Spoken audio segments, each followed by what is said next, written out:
In a world where digital security is more important than ever, how do we keep our messages, passwords, and financial data safe from prying eyes? The answer lies in cryptography. Cryptography is the science of securing information by transforming it into an unreadable format.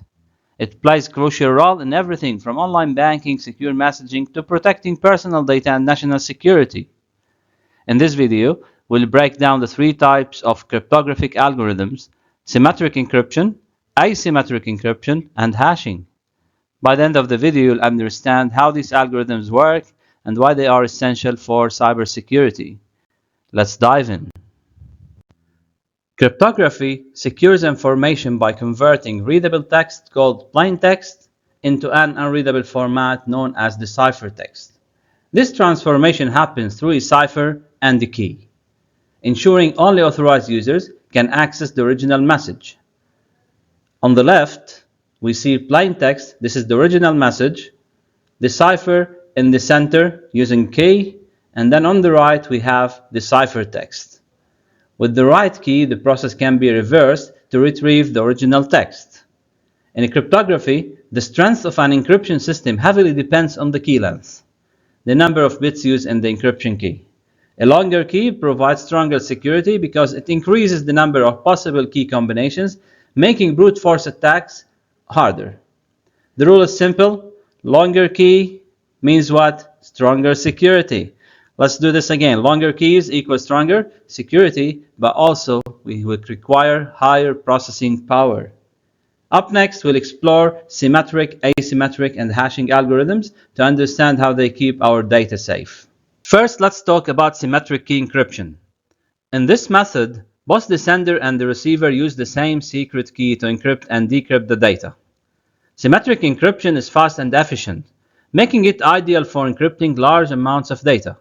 It's faster than asymmetric encryption and requires less computing power. However, the challenge is key distribution. If someone intercepts the key during transmission, they can decrypt all messages.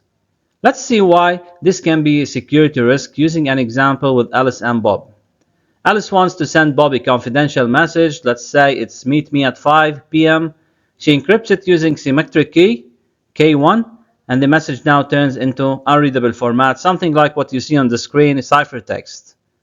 Since Bob has the same key, K1, once Bob receives the ciphertext from Alice, what Bob will do will decrypt the message back into readable text using the same key, the same shared secret, K1, and then Bob will be able to retrieve the plain text. But here's the problem. How does Bob get the key in the first place? If Alice sends the key over the internet, an attacker, let's call her Eve, Eve might what? Might intercept the key during transmission. Now Eve has the same symmetric key, K1, that Alice and Bob are using. This means she can decrypt all their future messages, effectively breaking their encryption. That's why you see when Eve did show up, I did show up on the screen on the right side, the asymmetric key algorithms. Now let's look into asymmetric encryption, also known as public key cryptography. Instead of using the same shared secret or same key, this method uses a key pair, a public key for encryption and a private key for decryption. Here's how it works. Alice wants to send Bob a secure message. She encrypts it using Bob's public key. So let's say the same message, meet me at 5. So Alice will use Bob's public key, the recipient, and encrypt the message. And then we'll do what? We'll get the ciphertext, send it through to Bob. When Bob receives the message, Bob can decrypt this using his private key. Here's the key advantage of asymmetric encryption. Public keys can be shared openly with anyone, even potential attackers like Eve, and it won't compromise security. Without Bob's private key, Eve is unable to decrypt the message. This solves the key exchange problem, because public keys can be shared openly, while private keys remain secret. However, asymmetric encryption is slower and more computationally intensive compared to symmetric encryption. To summarize, symmetric encryption is faster and ideal for encrypting large amounts of data, bulk data, but requires secure key sharing. Asymmetric encryption is more secure for communication and for authentication, but slower due to complex key operations. One critical factor in choosing an encryption method is scalability. How well it adapts as the number of users increases. Let's compare symmetric and asymmetric encryption in terms of scalability. With symmetric encryption, every user pair requires a unique secret key. This means that as the number of users grows, the number of keys needed increases exponentially. For example, in a network of 2 users, only 1 key is needed. But if the network grows to 5 users, they now need 10 keys. 10 keys to communicate securely. With 10 users, this jumps to 45 keys, and at 1,000 users, an astonishing 49,500 keys are required. Managing and securely exchanging these keys at scale becomes extremely difficult. Asymmetric encryption, however, scales much better. Instead of requiring a separate key for every user pair, each user only needs one public-private key pair. Their public key can be shared openly with everyone, while their private key remains secret. For example, with 2 users, asymmetric encryption requires just 4 keys, 1 public key and 1 private key per user. If the network expands to 5 users, they need only 10 keys.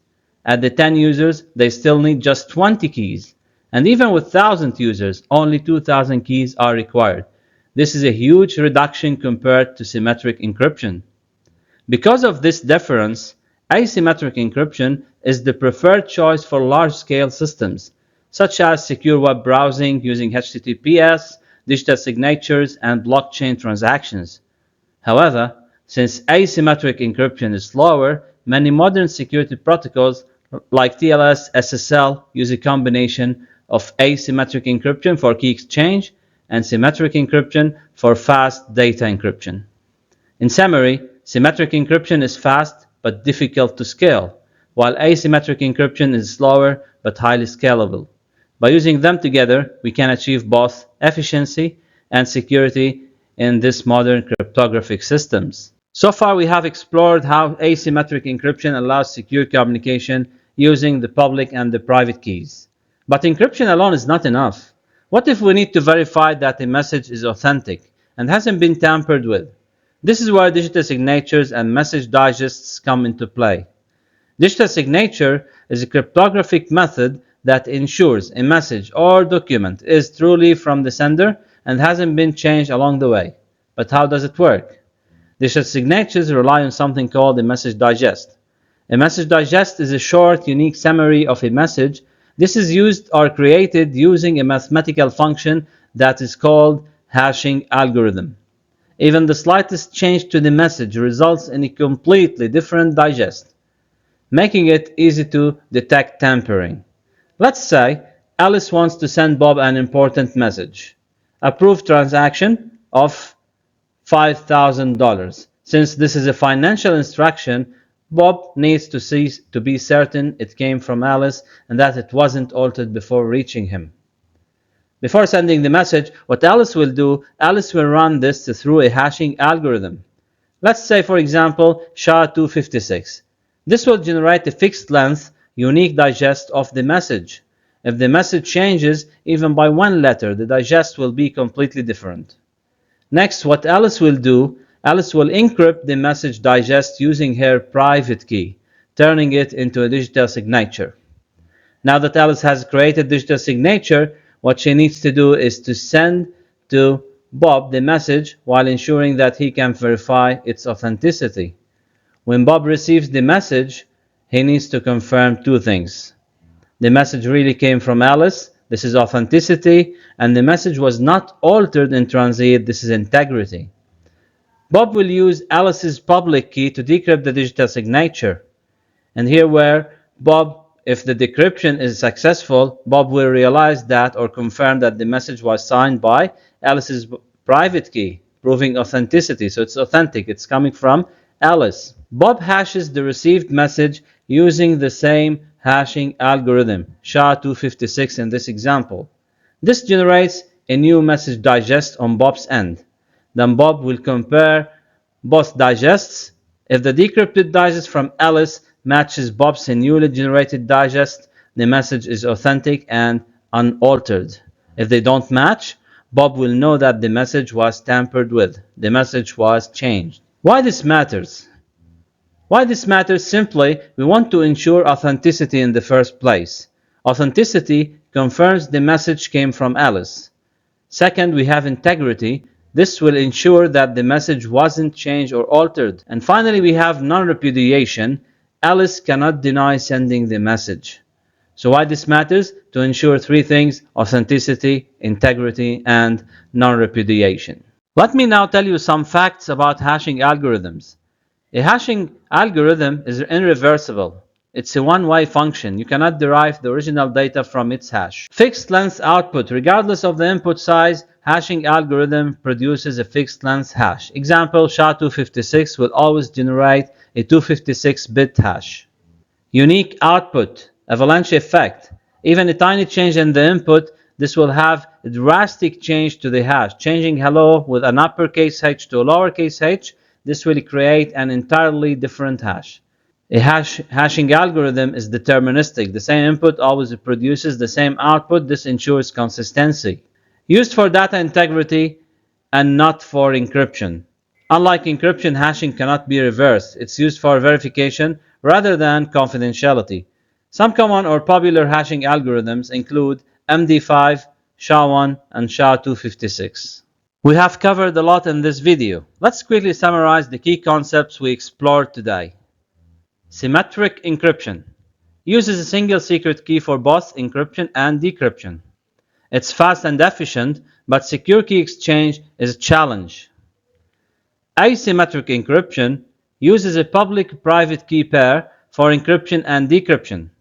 It solves the key exchange problem, but is slower due to complex calculations. Digital signatures and message digests ensure authenticity, integrity, and non-repudiation in digital communications. A message is hashed, signed with a private key, and verified using the sender's public key.